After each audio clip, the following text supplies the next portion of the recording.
Alright guys, so here is the palette. This is the eye and cheek. So it has blushes and it has eyeshadows. And then this one is their Pro Conceal and Contour palette. So here are the swatches from the eyeshadow palette. So the first one is Whipped, then we have Antique, and then my favorite one is Mic Drop, Love, and then we have Honest, and then we have Cookie. Jumping on to the next shades, Chatty, Terrific, Come Back, Embrace, we have Bestie, and then we have Tease. Alright, let's go ahead and jump into it. So the first color I'm going to grab is Honest, and I'm going to use this shade as my transition color. Now, my first impressions of this color, you guys, and so far of the swatches, the eyeshadows seem a little bit chalky, so I was a little nervous when I was doing the swatches because you can see, like, once I swatched them, like, powder starting coming out, so I was a little bit nervous, but after using the color Honest, it's really blending really well on my crease, and I actually really enjoyed the color, and I really liked the way that it did blend out on my eyes, so I had no issues using Honest. So let's go ahead and check out the rest of the colors. The next shade that I'm grabbing is the shade Cookie. I'm going to focus mostly that color in my crease. I did notice though, you guys, that at first it didn't provide the pigment that I was actually looking for. It is a buildable color, so the color can potentially get there. But I do have other palettes that once I dip in the brush once, like that's basically all I really need. And I feel like with this one, if you guys notice, I keep I keep going back into the palette and dipping in and then going back. And I still was not getting the color payoff that I wanted. So Cookie, that shade was definitely not one of my favorites. Okay, so now I'm going into my Urban Decay Eden Primer, and I'm going to go ahead and start to cut my crease. I am doing more of a cut crease today, that's for sure. For my lid, I'm going in with Mic Drop, and I used the brush that came in the palette. I also sprayed setting spray on it, and I don't recommend using the brush with the eyeshadow. Use your finger, and that's the only thing that I rarely use is my finger for pigments. I always use my brushes, so for me this was kind of a no-go for me. There is no doubt about it though that color is stunning and it's beautiful when it's also applied with the finger. But I guess it's just personal preference. If you guys use your fingers overall, then that's awesome, but for me as an artist, I always like to use a nice brush, you know, and be able to get into like those hard to reach areas with your fingers. So I guess that's another downfall for me, but it's such a pretty color. I did try to use my MAC 283, I believe that's the brush. It's the one that I did use to cut my crease, but even that, I feel like it was applying the pigment, the eyeshadow very like light, and not as pigmented as if you were to use your fingers. So yeah.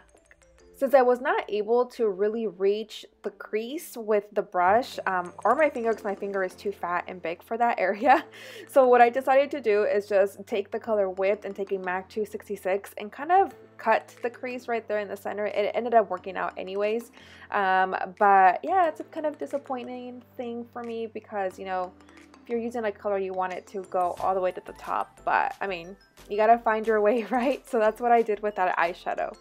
For lashes today, I used the Ace Lashes and Style Alix. Now to highlight my brow bone, I'm going to go into the color Diamonds, which is the highlighter to use on your cheeks in the palette, but I'm going to use it to highlight my brow bone. So I personally didn't get as much pigment as I wanted to. Definitely if you were to wet your brush, it would probably provide a little bit more pigment, but normally for the brow bone, I like it to be a little bit more soft than harsh. But I really kind of wish that it was a little bit more pigmented, but yeah, I mean it's pretty. I just, you know, I'm used to it being a little bit more intense. Okay, so let's jump into the cream and contour palette before we end the video, and so I can give you guys my final thoughts. So I'm going to go into the shade Light, and I'm going to start to highlight my normal areas where I normally highlight, and then I'm going to blend them out with my Beauty Blender.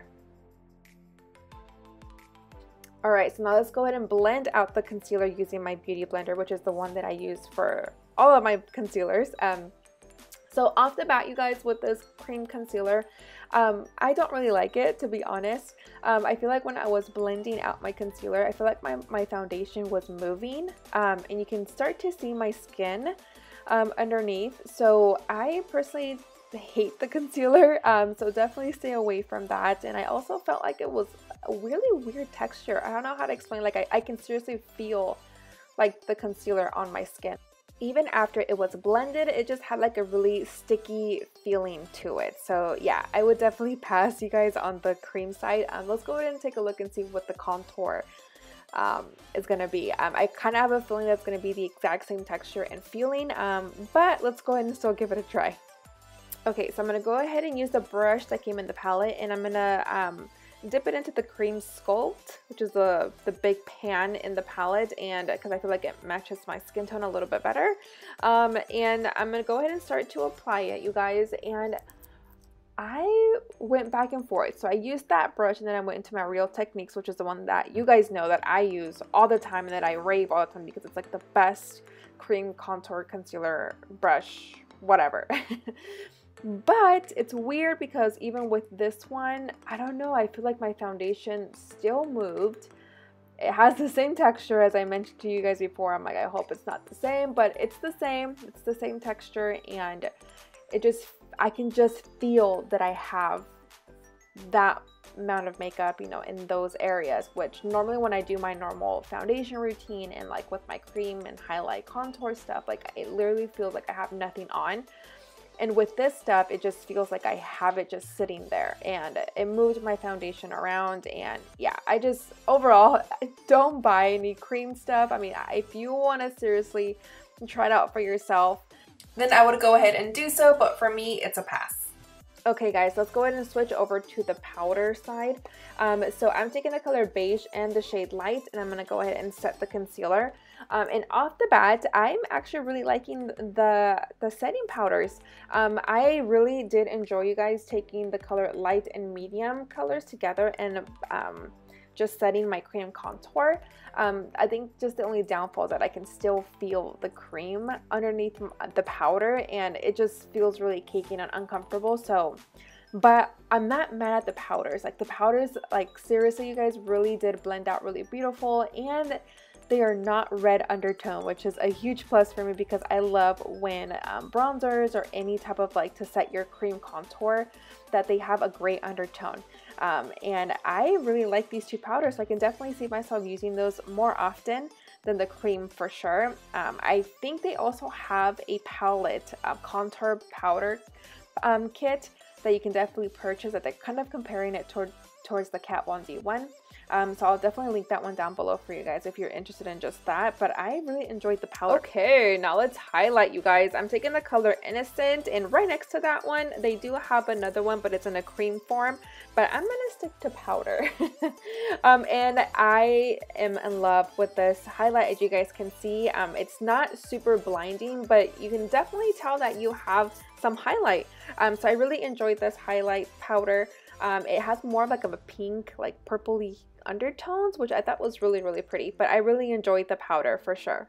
Okay, so now it's time to just smoke out our lower lash line, and I'm taking the color Honest and the shade Cookie, and I'm gonna go ahead and do the regular stuff that I normally do. But this is the end of the video, you guys. I hope that you all enjoyed it. I hope that I did provide really good information. If I didn't, I'm sorry. Sometimes the way that I talk or the way that I say things sometimes don't make sense, but it makes sense in my head. I don't know. But you found some important information regarding the products, and if you guys have any questions at all, please comment down below and I'll go ahead and reply. Also, give my video a big thumbs up, and also, of course, don't forget to subscribe to my channel. And that is pretty much it, you guys, with the video. All I'm doing here is just warming up my lower lash line with Honest and the color Cookie, and just applying some mascara.